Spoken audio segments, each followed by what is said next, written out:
Welcome. Thank you for joining us. Hi, Victoria. Hey, Hetty. Thank you for joining us this Monday night. We're going to, I think Sheila's coming in a little bit. She had to run and take care of something really quick. I am Joe Bishotti. I am the program assistant for the MFA. I'm really happy to be here with my good friend and wonderful librarian, Tess Wilson. So just to give a quick little intro, this is a part of the larger Keep the Muscles Moving series of virtual craft and professionalism talks. We try to bring in working artists and expert professionals in their fields from all different fields in writing to offer practical advice and creative inspiration. And I'm really happy to introduce Tess Wilson. She is a local librarian who loves talking loudly about digital literacy, equitable access, and citizen science. Currently, she serves as program manager for the network of the National Library of Medicine's Training and Education Center. She is a collector of many things from small rocks to big books. So with that, I'm handing it over to Tess. Thanks, Joe. Hello, everyone. I hope you're well. Thanks for joining me. I'm really excited about this presentation in particular because I have presented about the writing process and I've presented about the research process, but I don't know that I've ever talked about both of them. So I'm really excited because this comes at an intersection of a lot of things that I really love. And as Joe said in my bio, I love thinking about access and sharing information with people. So this is going to be a really fun night for me and hopefully for you too. I'm going to ask you to participate a little bit with some polls and maybe a breakout room, depending on how many people filter in. We might just chat in this big main room, but I will ask you to be a little bit participatory. So I'll just introduce myself really quickly. I am originally from Kansas. I use she, her pronouns. One of my first research memories is from History Day in middle school. I don't know if any of you ever did History Day, but it was kind of part of our curriculum. We did it every single year, 6th through 8th grade. And it involves a lot of research for that age. You end up with a pretty hefty research paper by the end of it, and you create some kind of deliverable with it. So it could be like a one-person show, a poster board, whatever the case is. But it's a big research project, and it really asks you to dive headfirst into research. So I really enjoyed it a lot, and it was one of the first times that we were in a library that wasn't in a school library that wasn't our elementary school library. So we all took a big old field trip to the local campus library. And so we were young kids wandering into this huge college library and given kind of free reign over all their resources, all their books, their librarians. So it was a really cool experience. So I spent a lot of time in libraries as a kid, that library and the public library and a lot of different libraries. And that continued through college when I got a job at that campus library. And I studied English, writing, and literature. And then I came to Chatham to pursue my MFA. I did poetry and publication. My thesis was called When You Leave, If You Leave. And it was kind of all about the Midwest, specifically Kansas. And sort of personal and social histories having to do with living in the Midwest. But because I worked in the library in college and I was kind of a library fan in general, studying library science was kind of in the back of my mind always. So eventually I pursued a master's in library science with a focus in children's literature at Pitt. And then I worked at public libraries for a few years as an outreach librarian. So working really closely with the community, but also working as a reference librarian, helping people with questions and research. And now, as Joe said, I work with the network of the National Library of Medicine, where I connect libraries with free health information resources to share with their communities. So even though I don't work as a reference librarian in public libraries anymore, I do still support research in a really big way in what I do in my current position. So that is me. Because I'm a librarian, I love answering questions. So feel free to put any questions you might have in the chat. And we're also going to have time at the end for questions as well, but feel free to ask away as I move forward. So we'll be covering some of the basics of research when it comes to creative writing, kind of following this general broad agenda. So I'll be telling you a lot about resources and how to navigate them, which means a lot of this information might not be new to you, but I tend to subscribe to the idea that good information bears repeating. So just think of any redundancies as just good reminders. I might be saying things that are really obvious to you, but it's good to be reminded of those things.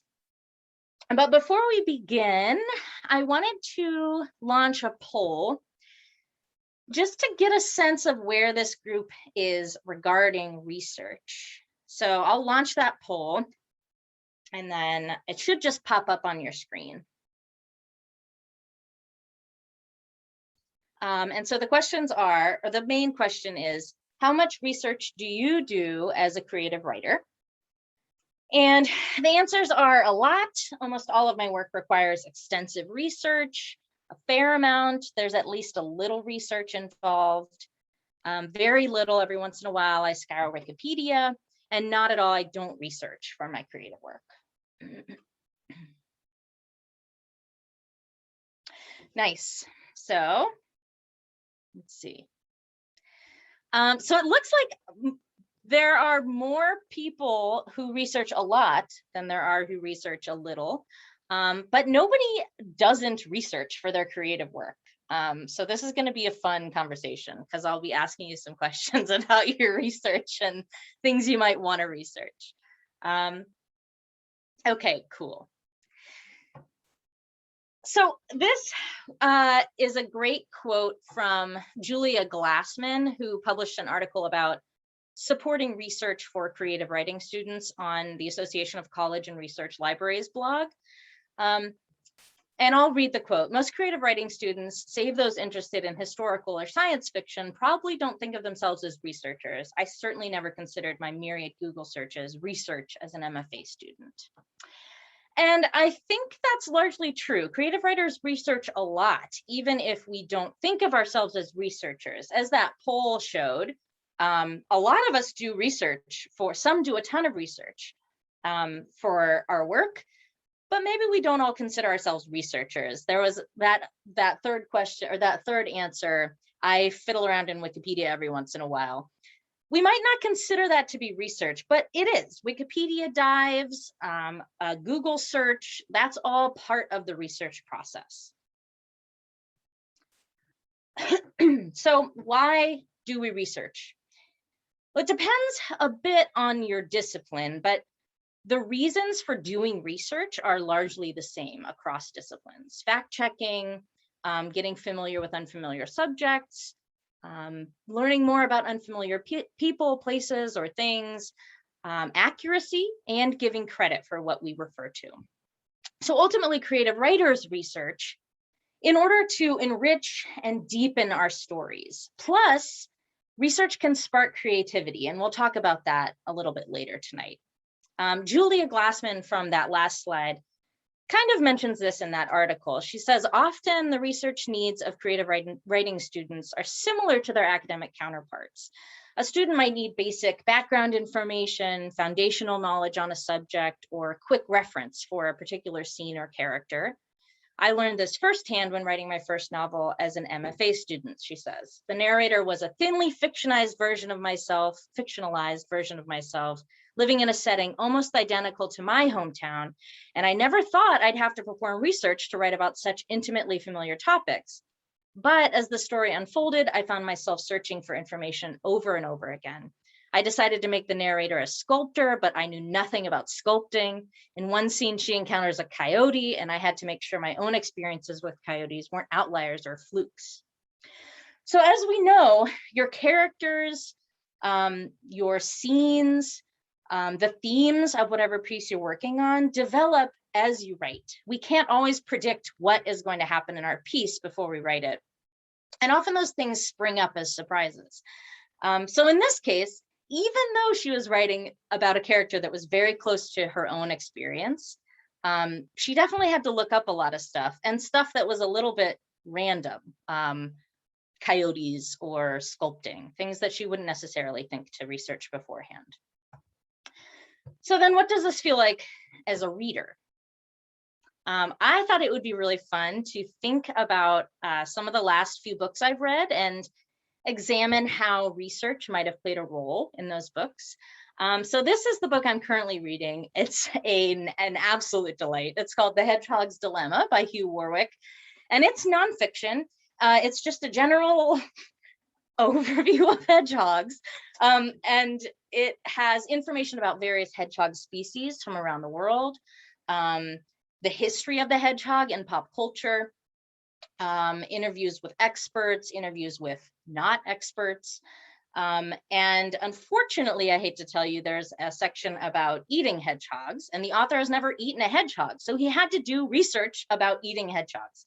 So this might seem like kind of an obvious pull for a research-heavy book. It's a really great book, and it's probably what we think of first when we think about researching for writing. It's nonfiction, it's sort of a large overview, so it's going to have a lot of different topics that the narrator might not be familiar with, or that the author might not be familiar with. I also was recently on a Michael Crichton kick, and I read Next and Timeline. And so these are both fiction, historical fiction, but if you are familiar at all with Michael Crichton's work, he usually sees a headline and bases an entire book or series off of it. So they are based in a reality that's not far off from our own or takes place in sort of an alternate future. So for Next, for example, this is a book about genomics and gene replacement, messing with genes. So he looked up a lot of news articles and headlines that were just taken straight from their source and put into the book. Oh my gosh, I'm so glad that somebody else has gone on a Crichton kick. I do every couple years, I just read like 6 Michael Crichton books. They're so good and easy to get into. Anyway, so he had to look up specific places because a lot of this stuff in Next took place, it was sort of a collection of different vignettes and different stories. So there were a lot of geographic locations, and he had to be pretty precise about where these were, how they were in relation to each other, how long it would take to travel from place to place. And he also, of course, had to research genomics. For Timeline, sort of the no-duh ones are he had to look up details of the period. This takes place in the 14th century. So to be historically accurate, he had to figure out what food people were eating, what clothing people were wearing. There's also, though, the time travel aspect of the book, which caused him, there's a whole section where he explains how time travel could happen, which necessitates a lot of talk about quantum physics, which Michael Crichton was an expert in a lot of things, but maybe he needed to research a little bit about quantum physics to be able to talk about it in that way. Foreign languages play a big part, so he had to look up a lot of what people were talking about and how they were saying things in that time period. Historical people and places, there are real people that are characters in the book, and archaeology, because some of the characters are archaeologists.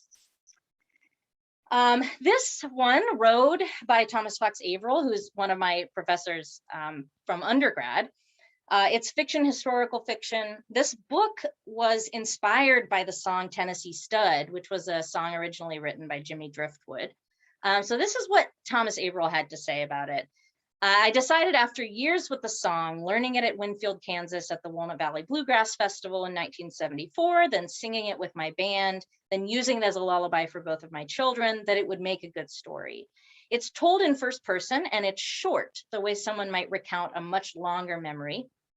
I've switched it to third person for my book, and I tell the story in more detail. Of course, it's not my detail and not Driftwood's, but he did research the family and spent time in the Driftwood archive. at the University of Central Arkansas. So he went into the archives to do this research for the book. And he also traveled the same route that the song does from Tennessee into Mexico. He visited racetracks, Spanish missions, historical museums, a farm, national parks. So the research journey not only helped him fill in historical details, but it also gave him fodder for creating some new characters, making the dialogue more accurate, and drawing on not just the logistical, but the emotional realities of these real locations that he was talking about in his book. So of course, we might not be able to take a cross-country trip, but we can have our own private research journeys online or whatever the case might be. And then this last one, a poetry book, Echolocations by Diane Thiel. So this is a really great poetry collection. Of course, there are epigraphs and quotes throughout. There's a poem that talks about bird behavior. The very first poem, there are allusions to traditional German fairy tales. And there are foreign languages used, which she is fluent in I think a few languages, but still to double check all that. I know anytime I'm using foreign languages, I triple check what I'm writing and ask other people. And then specific locations as well. And sometimes, of course, we know poets add a notes section at the end of our books of poetry often, and that can often clue us into some of the research they might have done, which is definitely the case with this piece as well. So I was just, since we only have a few people, I was just going to ask you for a few minutes, maybe 1 or 2 minutes, to maybe think about some of the books that you have read recently and what research someone might have had to do to write that book. And do you think it had an effect on the book as a whole? And I guess we can just maybe take a couple minutes in this big group if you want to unmute or put it in the chat. It was really fun doing this exercise, thinking about the books that I read because of those unexpected things like, oh my gosh, he had to research quantum physics in a pretty in-depth way to write this book. So if anyone has any other of their current reads or recent reads.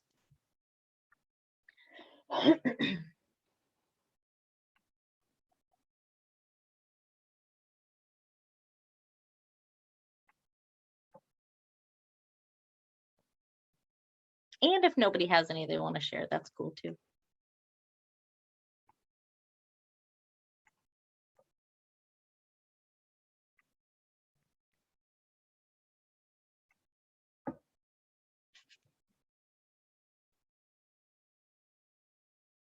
Oh, nice. Okay.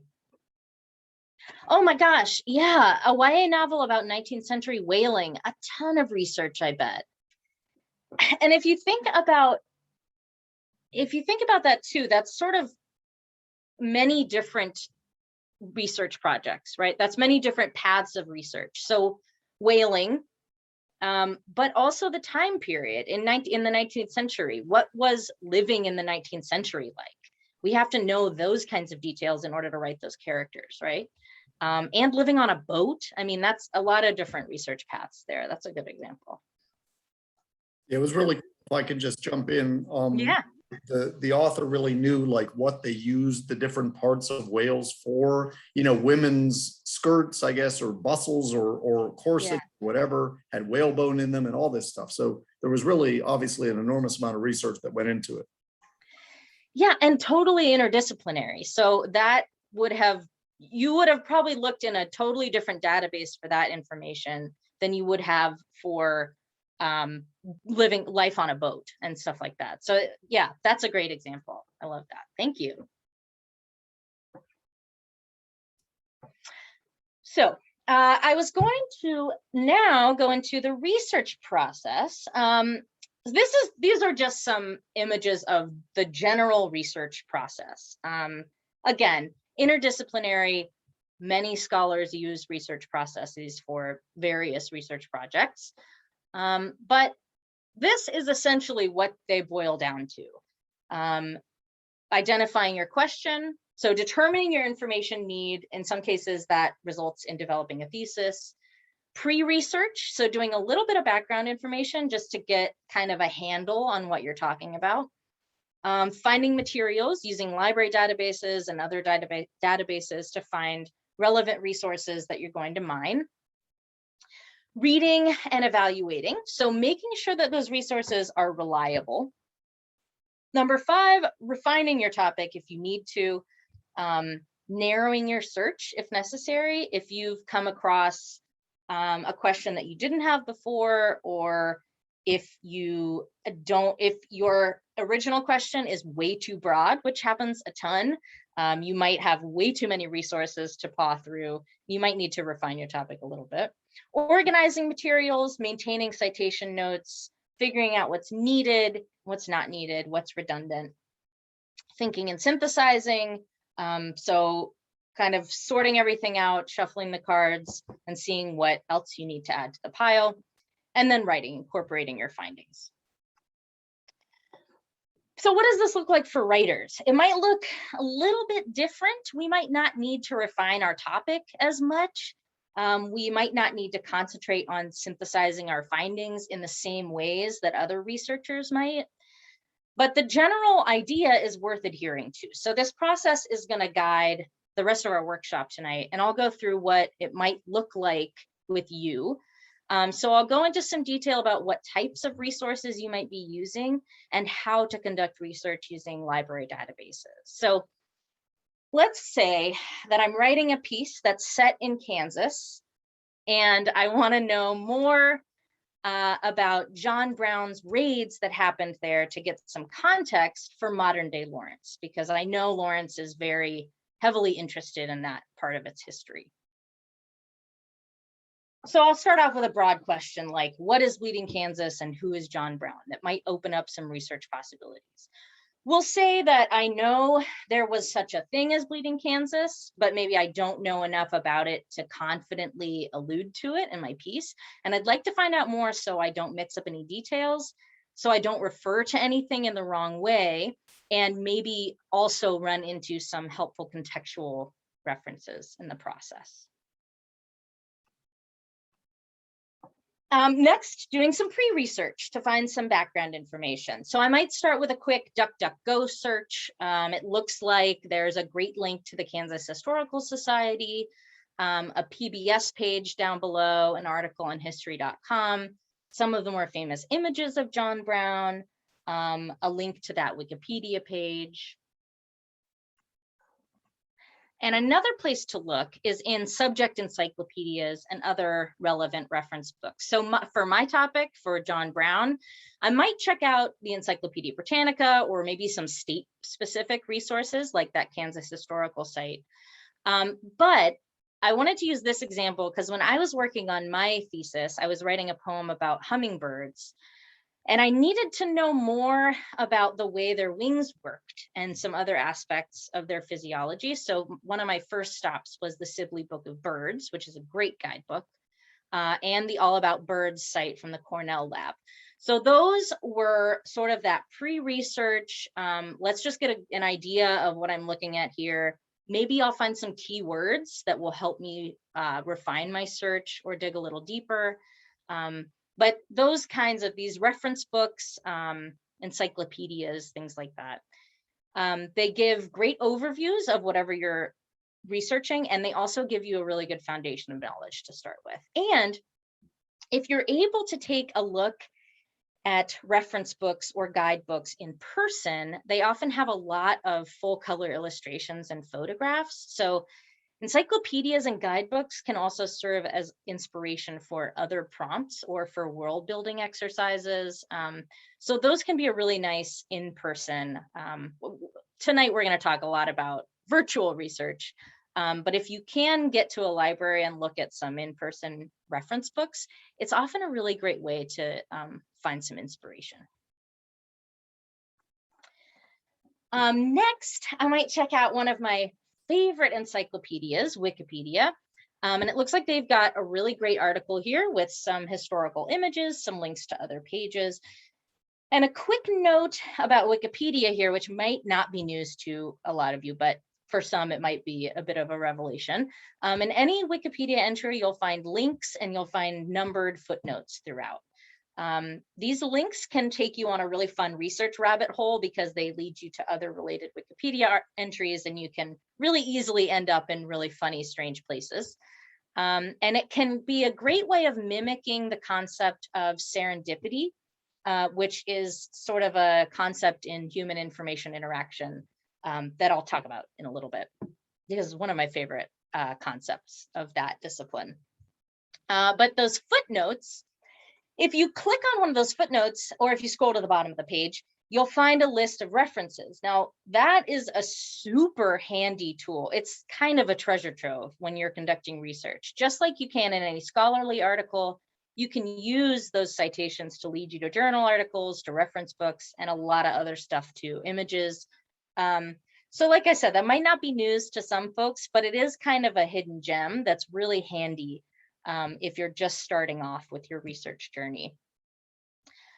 So I've done some poking around and conducted my pre-research. So I'll move on to that next step.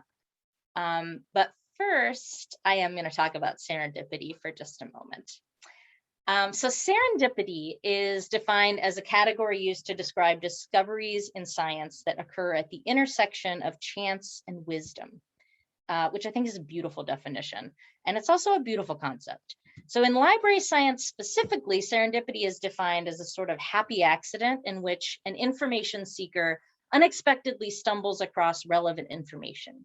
So for example, when you walk into a library and you see a book in a display, or when you search for something online and find not quite what you were looking for, but a whole lot of other interesting stuff, that's serendipity. And serendipity is really one of my favorite parts of research, especially when it comes to creative writing, because you really never know what you might come across that could benefit your writing and make your piece stronger. So think about this scenario. You're writing a piece about Kansas. Can you tell I'm from there? Every example is Kansas, but let's say you aren't from Kansas. And you have a scene in which someone asks for a soda. Now, let's say that your research leads you to a book, that leads you to a newspaper article, that leads you to an interview in which some Kansan uses the word pop. So this wasn't really the point of your research, but you found out a regional detail that makes your dialogue just a touch more accurate. And plus, serendipity can lead to creative spark as you research, and especially in some of the databases that I'll show you, you'll run into a lot of completely unrelated things that are just kind of too cool to ignore. So some of those things can be a great distraction, and some things can be a really great addition to what you're already working on. And I just love this quote too, from Julia Glassman again. Fiction writers and poets tend to be viewed as artists who at their core need only a notebook and pen to write. However, access to information resources is crucial to producing solid stories and poems. So let's get back to our next step. And our next step is to find materials. So I'll go through a few of the places that you might look. And then when it comes to library databases, we'll talk about how to look. And before we get into library resources that are free, might require a membership. You might have to have a library card or a student account to use them. I'm going to cover just a few of the databases that are open to the public and that can be searched freely. So I'm going to take a quick look at these live. These are some of my favorite publicly available databases and some of my favorite collections within them. So some of them have to do with this hypothetical topic that I'm talking about, John Brown, Kansas, but some are just really cool and I want to tell you about them. So I'll start with two. I'm going to stop sharing and then share again. Oh my gosh, my cat, I'm sorry. Get out of the way. Okay. Sorry about that. Let me share my screen again. Okay. So I'm going to start off with Project Gutenberg. And can I get a thumbs up if you can see Project Gutenberg? Perfect. So Project Gutenberg is a really great resource. And you might be familiar with it because it's kind of one of the things that librarians love to tell everybody about, because it's a lot of free ebooks, a lot of really cool old ebooks, things that aren't available elsewhere, and they've all been digitized. So it's a very cool project. But if I search for, let's see, hold on just a sec.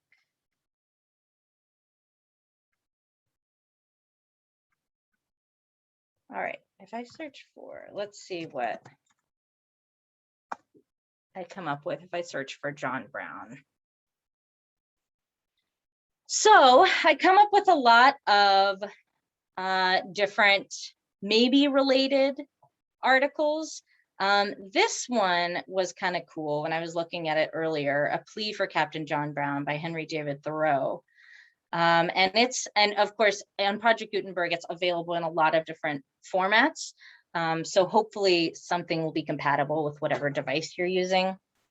But this one was pretty interesting. Read to the citizens of Concord, Massachusetts, 1859. And it is just kind of a defense of John Brown. It's a really neat piece and is available in full text on Project Gutenberg. The second one I wanted to show you is from Cornell University's library, and they have really robust digital collections that are very cool. So I thought I would look up Kansas on this one and see what we come up with. So a lot of, since I typed in Kansas, pretty broad, but it leads us to some collections. And I'll take a look at these. There's one that is really neat, this Samuel J. May Anti-Slavery Pamphlet Collection. And this leads me to some really cool pamphlets that would be really helpful in talking about the language that was used at the time, some of the campaigns and raids. So this is a pretty interesting, this digital collection that that this university has. And Cornell also has a really neat, okay, now I'm straying farther away from my hypothetical piece that I'm writing, but again, I just wanted to show you these really cool free online databases. This one is called Hearth. It's the Home Economics Archive, Research, Traditions, and History. And so this is a collection of books and journals in home economics and related disciplines. So if you type in, let's say, Jello into this, and let's say we want to find pages, you can find all kinds of really cool old advertisements. You could sort by year.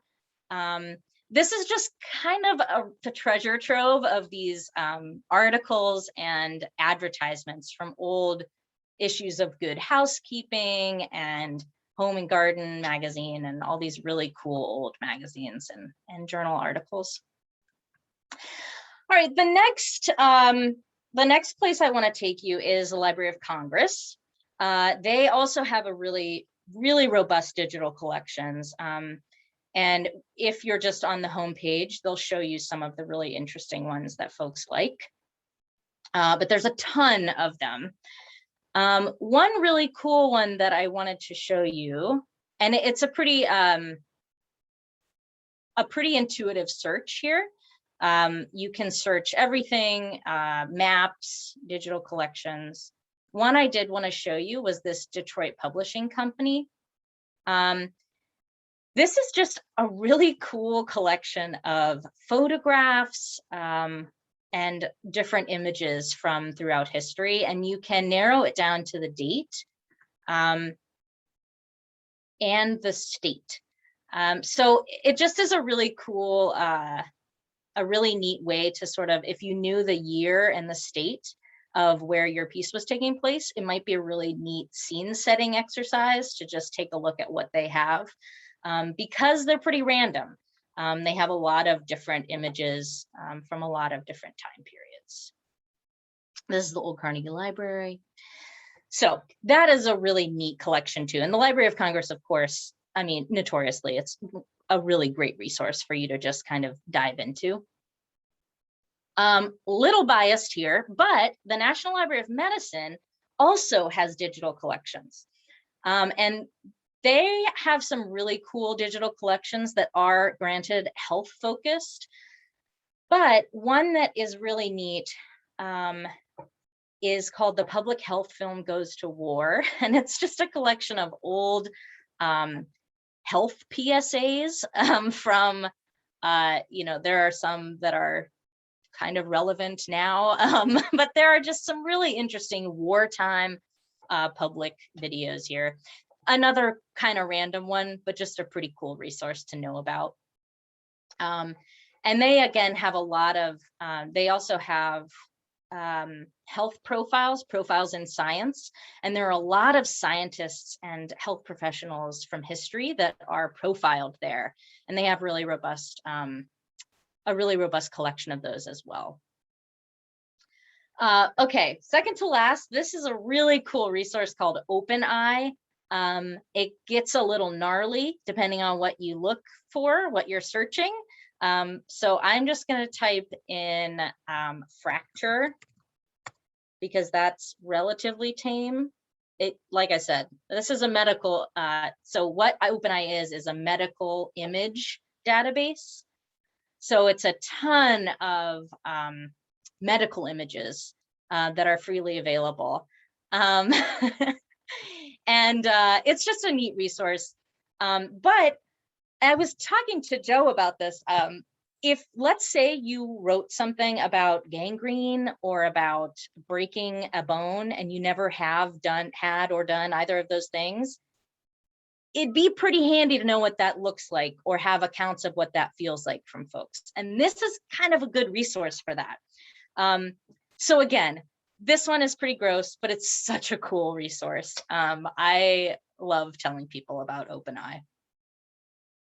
And finally, the Internet Archive. So the Internet Archive is a really great project. It just documents a lot of web pages, videos, files from the internet throughout history. And this is one of my favorite collections that they have, a bunch of movies that are available. And so there are historical movies, there are really interesting art films.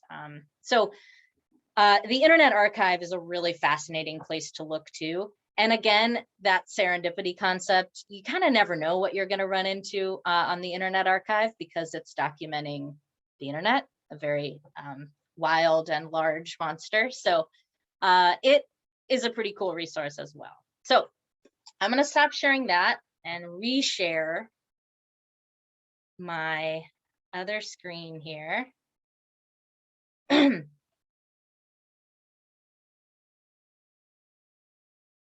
Okay, thumbs up. Can we see that public databases slide? Perfect. Okay.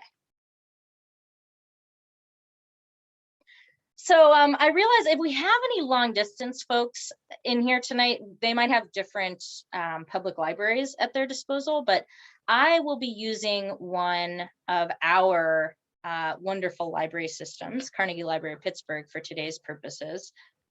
Carnegie Library of Pittsburgh is part of this larger umbrella.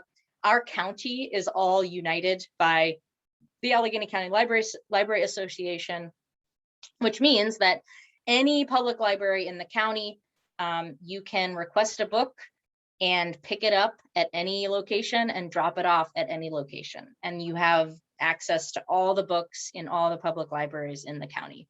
So it's a really cool system, and it allows you access to a lot more than you might normally have access to in a system like in a city public library system.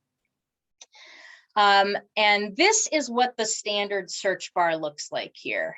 This library catalog, search for keyword. And you can refine your search a bit by using their advanced search option. So when you click on that little gear in the corner, you get to this page. So when I get here, this is what the advanced search bar looks like. And I'll just jump into, I'll just share my screen.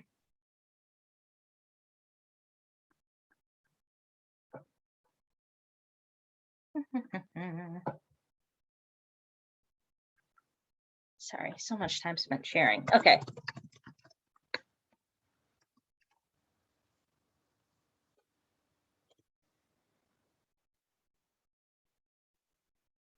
All right, so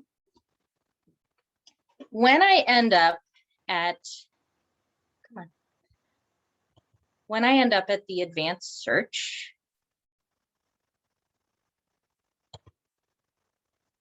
I end up on this page. And you can see it's pretty malleable. You can do a lot on the public library page. So I'll enter my search term, John Brown, in, let's say, keyword, because I want it to be part of what the book is about and what the book contains, what the title contains. And then I'll say Kansas in keyword. And then I think I'm going to say history in, oh, wait, hold on just a sec. Okay. Just checking what I plan to do here. I'll do history in subject because I want it to be a historical. I want it to have to do with Kansas history, with the history of the abolitionist movement. So I have my search terms. If you take a look at this match option, this match menu, you can click on all terms, any terms, or no terms. And that is the public library's version of Boolean terms or Boolean logic. And I'll talk about that in just a minute. So that is a way that we search, and it's a certain design of searching that helps you either narrow down or broaden a search. But I'll talk about that in just a little bit. For now, we'll just do search for all these terms. You can search for languages, you can search for formats. I'll check books. And then I'll search. So let's see what we come up with here. Okay, cool. So I have 11 titles that I could check out. And they all look pretty relevant. This seems like a pretty good basic search because I ended up with not a ton of resources, not an overwhelming amount of resources, and they're all pretty relevant. So that's that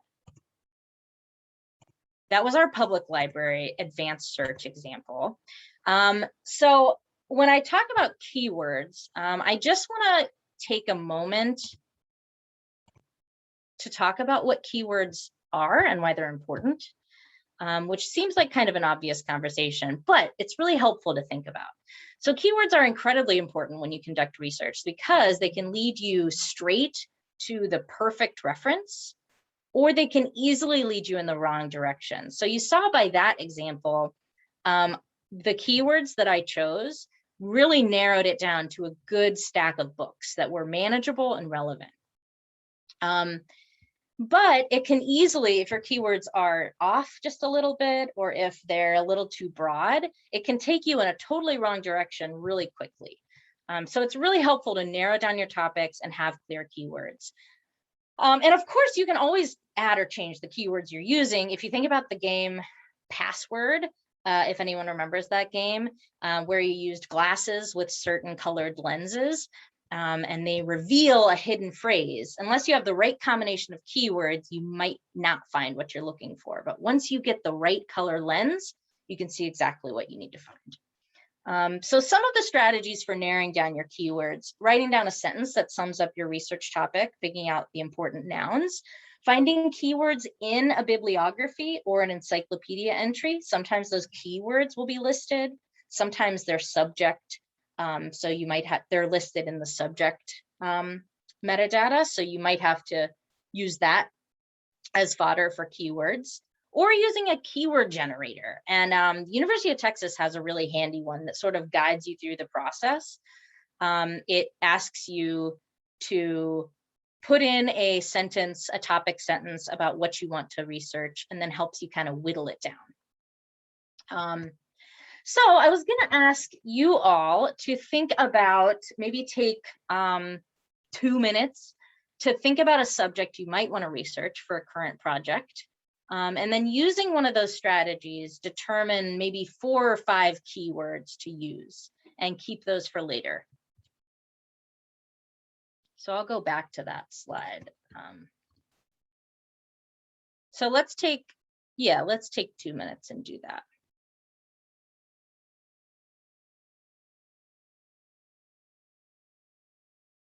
So you'll think of a subject you might want to research for a current project, and then using one of those strategies that we talked about that's on the screen now, come up with maybe 4 or 5 keywords and then keep those for later.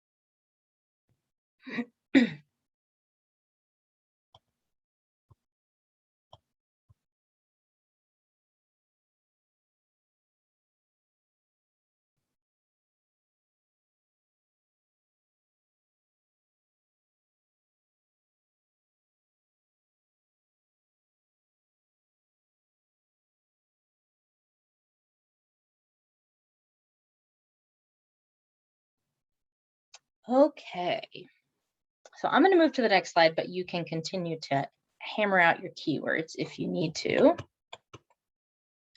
So searching the public library catalog really doesn't have to be that complicated at all. You don't need to use the advanced search if you don't want to. The library catalog is kind of designed for everyday folks to use their system. So using that regular search, that standard search bar, will get you some pretty good results. Their advanced search options really give you the opportunity to narrow or broaden your search to some degree, like we saw. But generally speaking, an academic library will give you even more options for this. So this is what Chatham's advanced search looks like. And I might ask Joe to hop over to that site, to the library catalog site, and share your screen. Sure. Cool.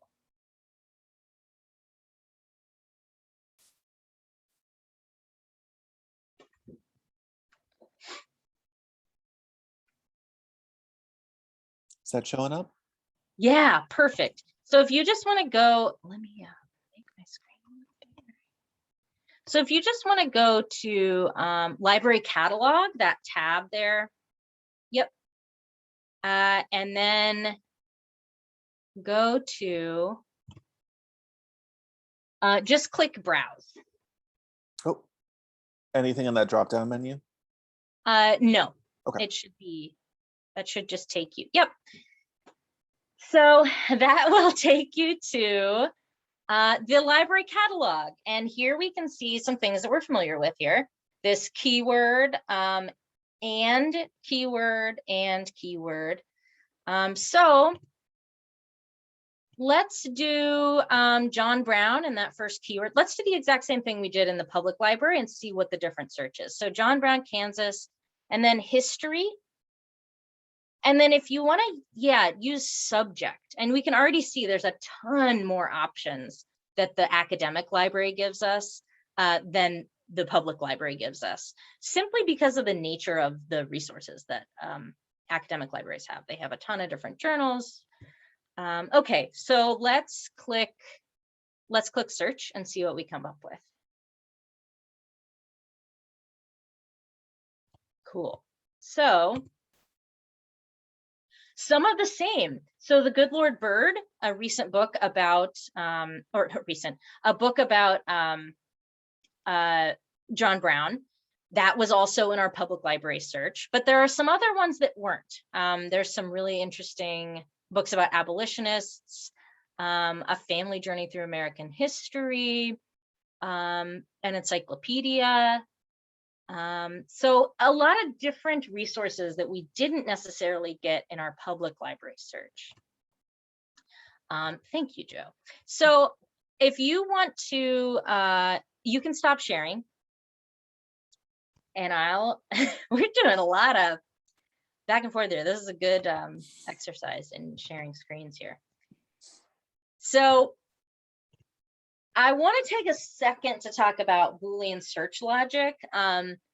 We saw it on that screen with those drop-down menus, and they were on and when we looked at them, but if you scroll down, they say and, or, and not. So the term Boolean comes from the name of the guy who invented the system, and that's George Boole.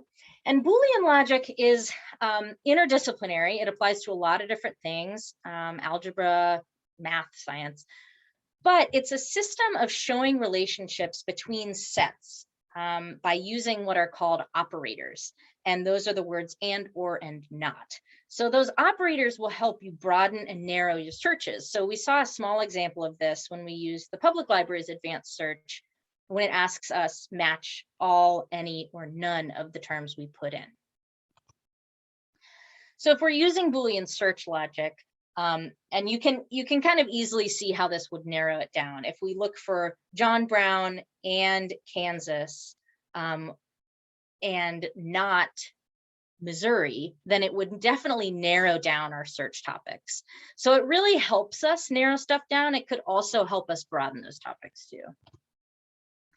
And while we're on the subject, another great searching tip, which you might have seen me do when I looked at Project Gutenberg, is to use quotation marks when you search. So again, this might not be new information, but it's worth a reminder to find only resources that use a certain phrase, in this case, John Brown.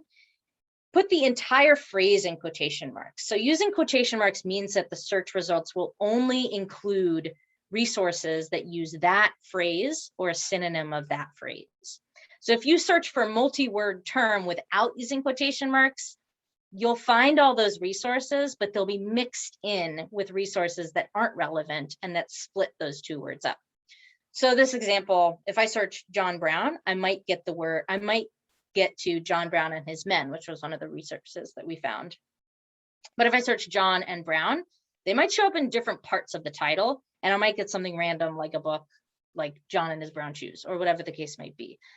So that's just a really helpful searching tip that can kind of help you narrow things down, especially if you're using specific phrases like the abolitionist movement or whatever the case is. And it'll help you sort of weed out those search results that are not relevant to your topic. So now that we've covered how to search the library catalog, using those keywords you came up with earlier, I want you to hop on another tab, if possible, and search that JKM library catalog. And try out a few different combinations. So maybe let's take like 3 minutes to do it or so. And then come back with what you found. Were there any surprising results? Did it help narrow down your research by using different keywords or rearranging them in certain ways? So just, yeah, let's do 3 minutes because then we'll be right at 8 o'clock.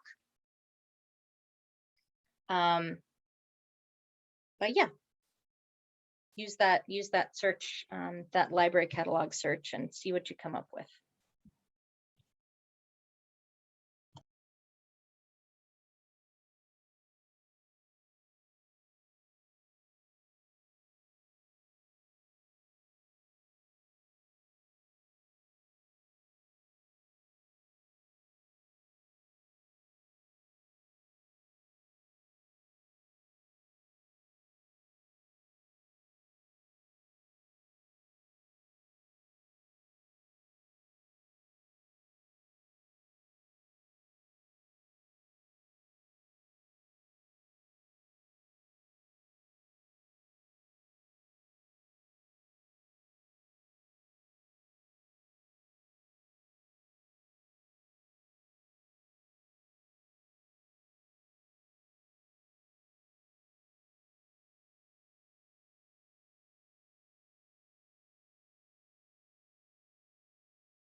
Okay, so did anyone come up with anything that they want to share? Any interesting findings or any insights about the process of switching around those keywords and using Boolean terms? You can put in the chat or unmute.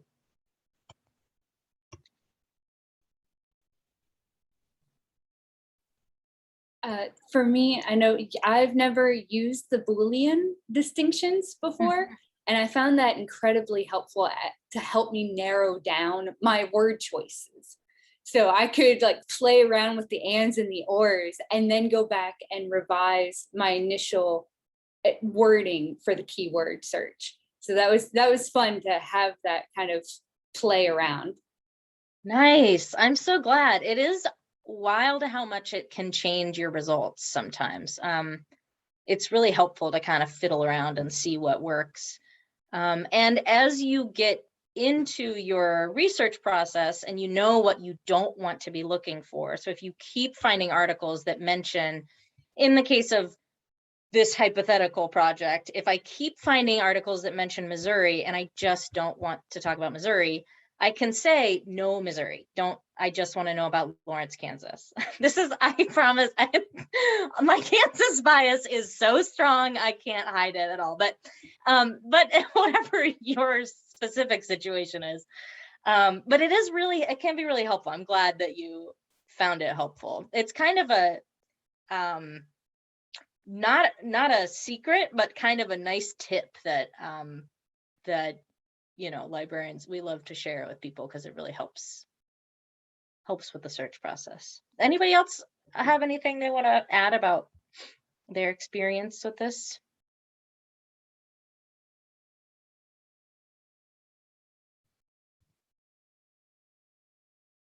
I just found, I just did a search on because I always write about like places in New Jersey. And so I just did a kind of a general search in the Mellon Library, and I found laid out pretty similarly, but by different authors, just county by county, like 1800s history of different parts of New Jersey. It's kind of interesting. Nice. I feel like what can happen a lot, especially with creative writing, that's kind of an exciting part of researching as a creative writer that's actually kind of a bummer when you're researching for other scholarly purposes, is that you might run into those, and those, instead of being a distraction or being something that you don't need for your project, reading through those could be really helpful in building the scene, because you can read about what the streets looked like, read about languages that were or colloquialisms, or the way things that were referred to. There's one example. I was reading a blog about research for creative writers, and the author of the blog post said that one of her friends was writing a book about England in a certain era, and she was writing about blocks, that the street, I went down 2 blocks. And through her research, she realized, oh my gosh, they are not separated by blocks. And so she used the term that they were using at that point in history, which is really helpful because she, again, wasn't looking for that, but found it out because she read some article that she found just by that serendipitous interaction. So yeah, that's awesome. I think those are really handy, those snippets of history. Cool. Thank you all for doing that. So let's move on to library databases. So you can access Jenny King Mellon's databases from the home page. There's a link that says Find Databases. And if you click that, you get to this page. So before we move on, what is a library database, really? So in libraries, a database is pretty much any online source of information that has a search engine. So there are library catalogs that index all the books and journals owned or subscribed to by a particular institution. We know about those. article indexes that index individual articles within specific academic fields. So journals and books indexed by those databases, they might be available online, they might not be.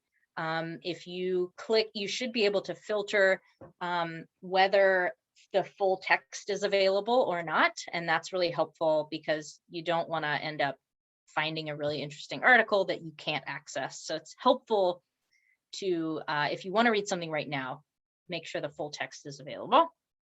And then there's online collections of e-journals and ebooks. They're either grouped by the publisher or collected and resold in like subject themed packages. And then there are citation indexes that cite specific articles and books and when and how they've been cited. So there are different databases, and your library, whatever library you have access to, whether it's a public library, an academic library, libraries only subscribe to certain databases. So you can see here that Chatham has 79 databases for you to use. That varies institution by institution. It is dependent on what agreements were made and what vendors are being used for database, for the databases that your library has. Now, searching databases works a little differently than using a search engine. So they require you to be a little more specific, and perhaps more importantly, they require you to have at least a vague idea of what you might be looking for. The key to finding, or they want you to have at least a vague idea of where what you might be looking for could be. So the key to finding the right database is knowing what's in it. So here are some questions that you can ask about any database before you use it. What subject areas does it cover? And often that is available right at the top when it says and I'll have Joe show you this in a little bit too, but it'll say this journal name, and then below it, it has a little subtitle, and it'll tell you what is contained in that database. So noting what subject areas are covered ensures that you're using the right database for your topic. Because if you're searching for articles from a certain discipline in a database that is pretty exclusively belongs to another discipline, you're not going to have any luck. So it will be a pretty frustrating process. And your choice of database will influence the kind of analysis you're likely to find, which means if you're looking in, let's just use JSTOR and ArtStore, two of my absolute favorite databases. So if you're looking in JSTOR, you'll find journal articles about whatever topic you search for. If you look in ArtStore, you'll find art pieces, you'll find images and stuff like that. So it depends also on the format. And then ask, what date range does it cover? Most databases cover materials that are published in the last few decades. Some are really specific. They only cover a certain decade or a certain number of years. There are a lot of databases that contain newspapers or magazines, and the archives of those, of course, are only going to be for the years that it was published. So there's limitations there as well. And they don't all cover up to the current era. So it's important to figure out when the coverage ends in a certain database as well. And then finally ask, what types of material does it cover? So we talked about JSTOR and ArtStore. There are a ton of different types of content. Magazine and newspaper articles, books, book chapters, dissertations, conference papers, data, images, audio, video. There are some multidisciplinary databases, though, that cover a bunch of topics. So this saves you a little bit of work because you don't have to know exactly where your article might be. And this is a table from UCLA that covers some of the more popular multidisciplinary databases, which includes JSTOR, Project Muse, Web of Science, and what those contain. So those might be helpful to consider when you start your search because they sort of save you a step. They're a great place to start because they search a lot of different databases at once. Google Scholar is also another way to search a lot of databases at once. So Google Scholar is a good resource to have handy too, because it'll just look at a bunch of different databases that Google has access to. And if you need help deciding what database might suit your needs, librarians can definitely help with this. Most academic libraries have something called LibGuides available, which are guides to various subjects and disciplines that students might be researching. And you can access that from the homepage as well. So the link there says see resources by subject. So Joe, I'm going to ask you to do another share here. And if you just want to go to that main page of the library again.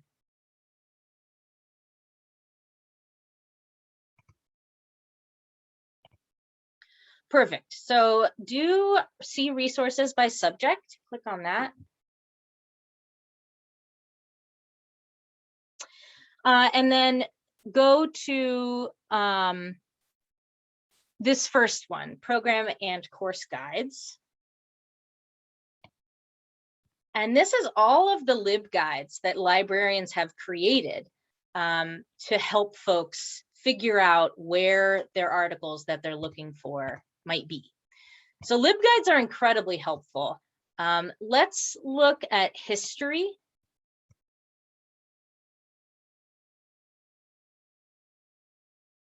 And let's just go to this first one, America, History and Life.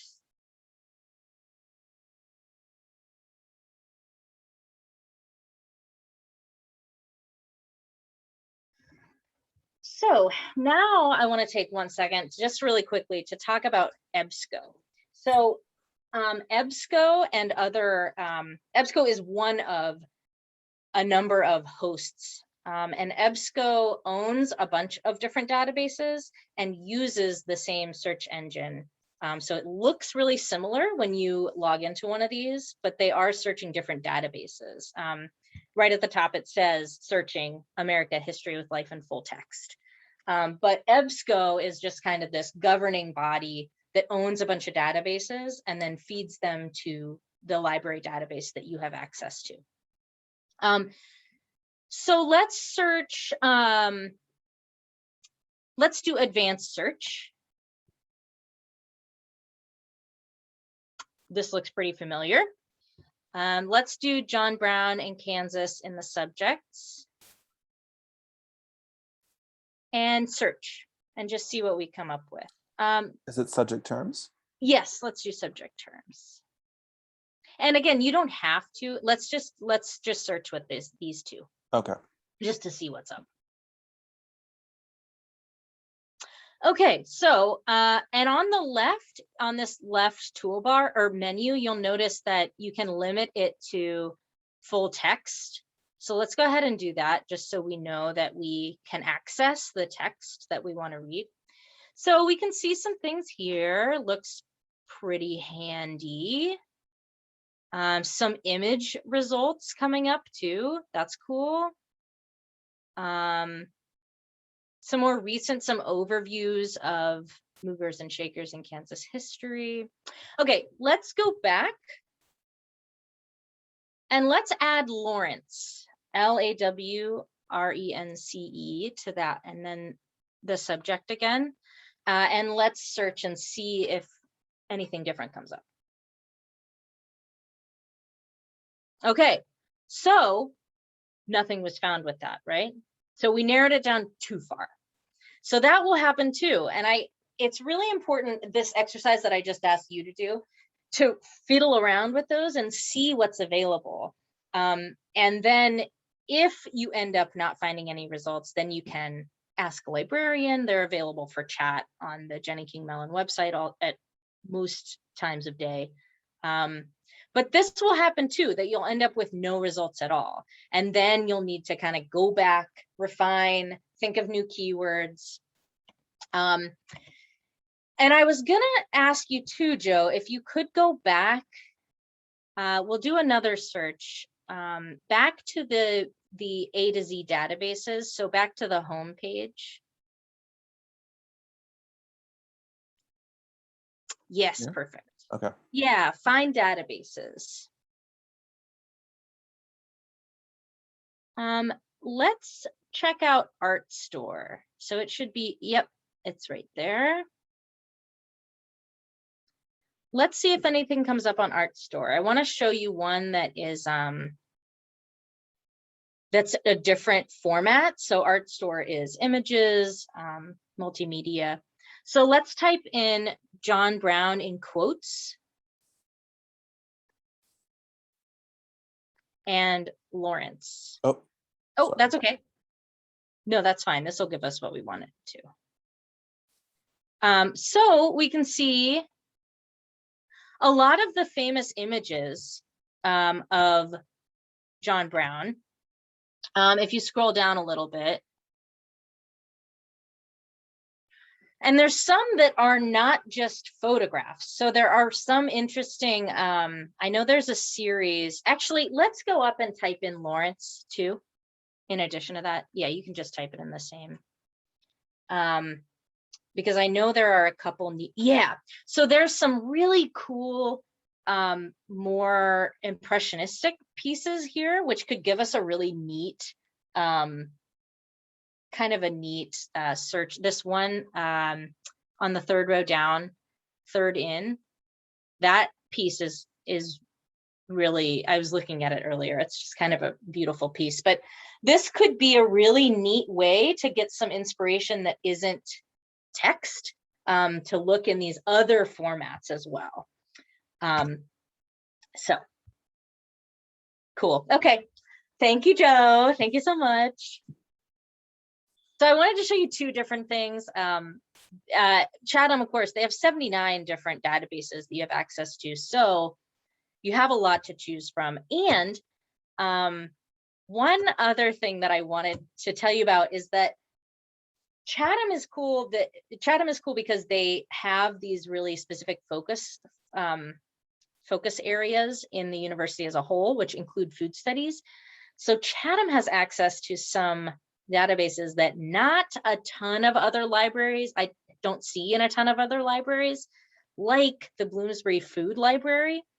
So that could be a really neat one. Those really specific kind of weird databases, if you're looking for what someone might have eaten at the table in your book that's set in this certain era or this certain place, you have access to some really interesting kind of off the beaten path databases as well. So it's worth checking out. And I'm sure if you ask any librarian, they probably have at least one, probably a dozen favorite weird little collections that they would love to show you. So it's worth asking librarians too what they love and what they want to share as well. So I also wanted to say one last thing about library databases. The public library also has a ton of databases available, and all you have to do is have a library card. So if you're out of luck looking in Chatham's databases, hop on the public library page, and it has a link that says, I think it says research. And if you look there, they have a ton of databases that you can have access to for free with your library card. It's actually a really awesome resource that I will probably talk more about in the spring when I come again to talk in more detail about researching as a creative writer.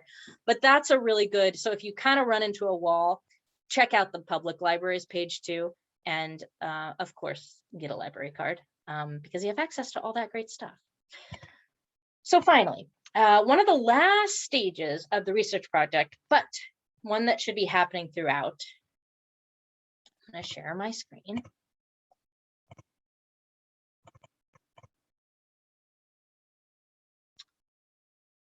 Can you see that, just that organized slide? Okay.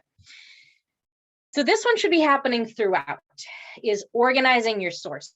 So there are some tools like Mendeley, Zotero, and EndNote Basic that are all free. And they do a great job of keeping all your sources in one place. They also generate citations. Really though, whatever works for you is the best choice.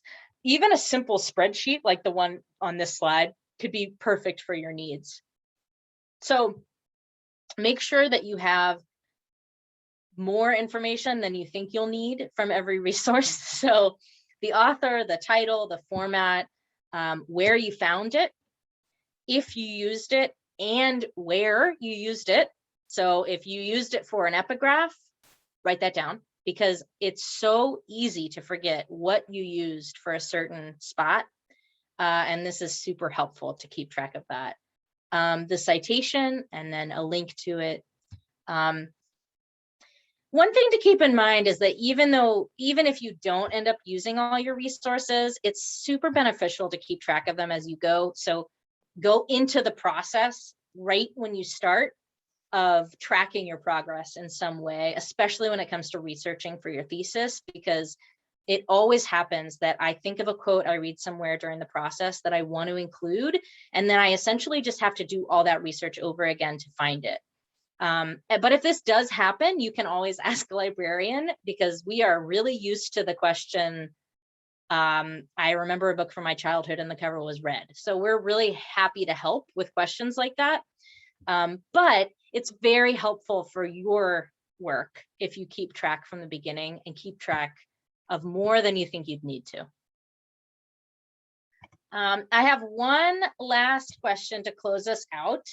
And then we have time, we have like 10 minutes to talk, any questions you might have for me, or if you want to reflect on this question. So given what we talked about tonight, how do you think you're going to use research in your current or future projects?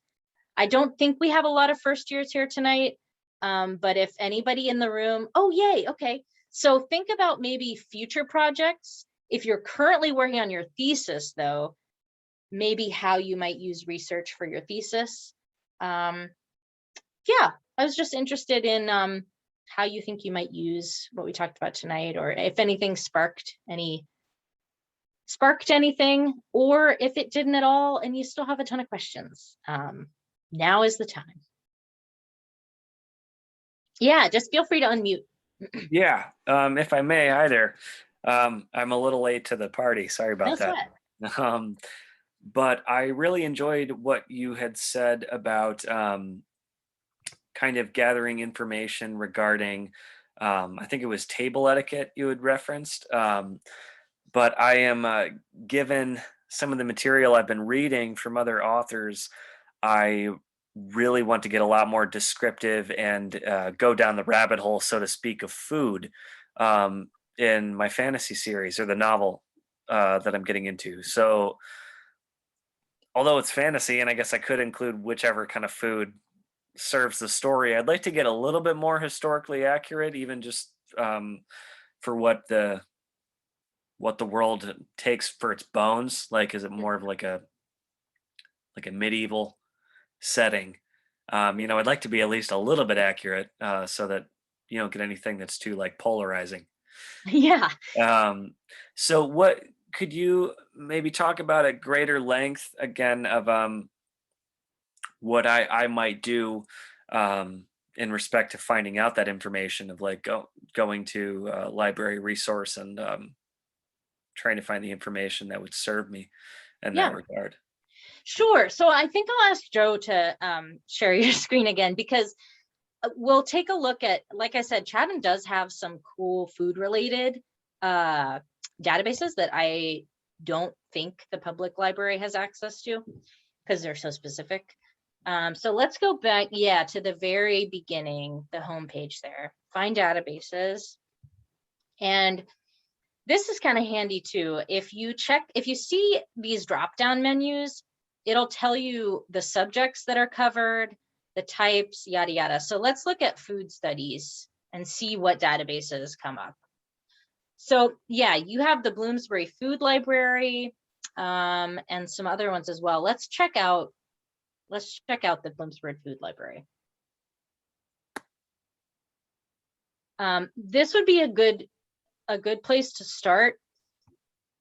And we'll check out this. But I will also say places like Project Gutenberg or the Internet Archive. And I think you might have popped in after I talked about those, but those larger databases, that would be a good place too, because those will have a lot of obscure texts and a lot of you might just find something weird on those because they're so broad. So the Internet Archive, of course, could have something interesting to do with that. Let's see. So let's go up and do an advanced search. So what do you think? What do you think a good keyword might be? No, I'm not trying to put you on the spot, but if that's if okay. you had to come up with one, what do you think a good keyword would be for what you're looking for? Well, to be specific, the thing I'm sort of having trouble with now is I'm trying to think of the native vegetation of a. I'm trying to cross a desert landscape with more of a far off mountainous landscape. So I'm trying to think of like a fusion agriculture between the two, and I'm not quite sure. So maybe like desert, like native desert agriculture, if that would be. Yeah. Let's do desert. And let's see. And let's do anywhere. And then agriculture, and let's see what comes up. It might not come up with anything, but let's see. I think you might have to scroll down, or you may, yeah, search.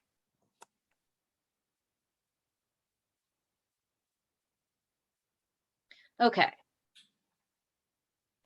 So the state of the potato, my autobiography. Okay, let's see. Oh, that sounds kind of interesting. The one above, yeah, food. This one, colonizers in the cause of aviation, geopolitics, and the emergence of transnational cuisine. Sounds kind of interesting.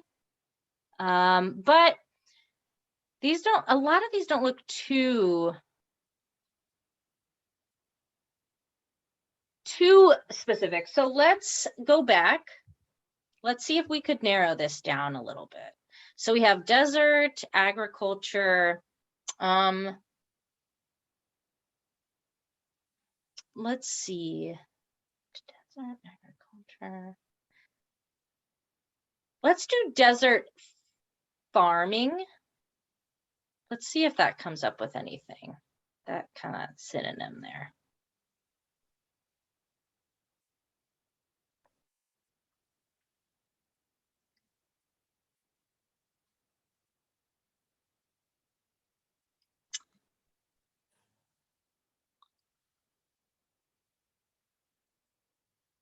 Okay. So maybe some new, okay. Oh, the emergence of modern humans and the beginning of farming could be kind of interesting. Maybe even, yeah, thinking about the Southwest cuisine could be handy. Yeah, so that is a good example of even just a little tweak in the keywords helped us come up with some different results, and some of them were less helpful, but some of them were a little bit more helpful and relevant to our subject. But this is a really cool database. It's kind of a neat one to have access to. And I think, like I said, if you also wanted to look maybe at Project Gutenberg or the Internet Archive as well, they might have interesting stuff. If it is health related, or if it could be the National Library of Medicine, that they might also have things about drought, articles about, that sort of, the drought, the human experience of desert agriculture. Yeah, that sounds cool. That sounds like kind of a fun.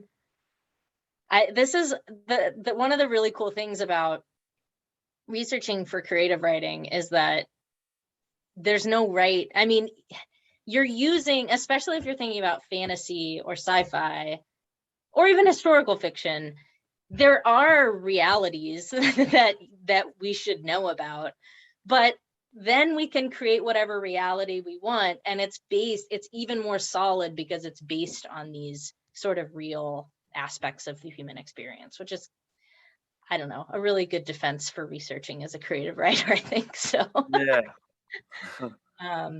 I think we are at time. I'm happy to hang out and answer any questions or fart around on a database, but yeah, I thank you all so much for coming to this. This is really, like I said, it's at the intersection of things that I love. So it's really fun to talk about. Yes, thank you for coming. I'm so sorry I missed the first few minutes. I'm sure you were stunning, and I'm so glad that we get to have you back in January to do more of this kind of getting our hands dirty stuff. So it's wonderful to see you. Thanks for doing this. Thank you all so much. I think I'm still the host, so I'm going to go ahead and end it. But okay. Thanks for thank you coming, all. everybody. Nice Take to care. meet you all. See ya. Good night.